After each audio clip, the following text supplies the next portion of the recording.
भगवान श्री कृष्ण केवल एक नाम नहीं बल्कि संपूर्ण जीवन का सार हैं। वे प्रेम हैं, वे संगीत हैं, वे नीति हैं, वे युद्ध भूमि के मार्गदर्शक हैं और वृंदावन की मधुर बांसुरी भी।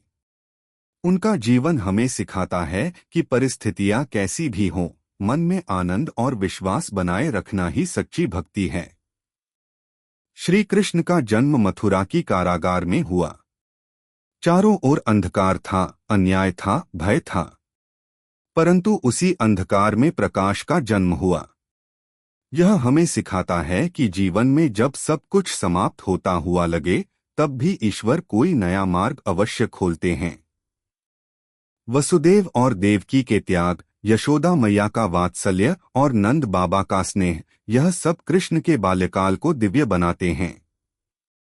गोकुल और वृंदावन की गलियों में माखन चुराने वाले नटखट कान्हा वास्तव में हमें यह सिखाते हैं कि जीवन में सरलता और बालसुलभ हृदय बनाए रखना चाहिए।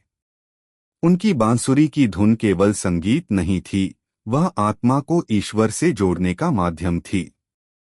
जब गोपियां उनकी बांसुरी सुनती थीं, तो वे सब कुछ भूलकर केवल प्रेम में लीन हो जाती थीं। यह प्रेम सांसारिक नहीं बल्कि आत्मिक प्रेम था।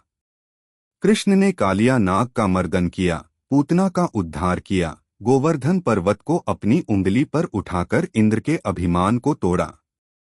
इन सभी लीलाओं का संदेश स्पष्ट है, अहंकार का अंत निश्चित है और सच्चे भक्त की रक्षा स्वयं भगवान करते हैं। जब समय आया तो वही वृंदावन का माखनचोर महाभारत की युद्धभूमि में सारथी बनकर खड़ा हुआ। उन्होंने अर्जुन को जो उपदेश दिया, वही श्रीमद्भगवद्गीता के रूप में अमर हो गया। गीता का संदेश है, कर्म करो, फल की चिंता मत करो। जीवन में कर्तव्य सर्वोपरि है। यदि मनुष्य अपने धर्म का पालन करता है तो सफलता और असफलता दोनों ही उसके लिए समान हो जाते हैं।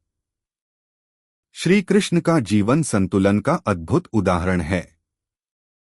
वे राजा भी हैं और मित्र भी, नीति के ज्ञाता भी हैं और प्रेम के सागर भी।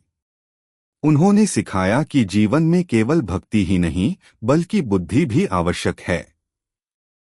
केवल प्रेम ही नहीं बल्कि न्याय भी आवश्यक है। आज के समय में जब मनुष्य चिंता, भय और असुरक्षा से घिरा हुआ है, तब कृष्ण का संदेश और भी महत्वपूर्ण हो जाता है।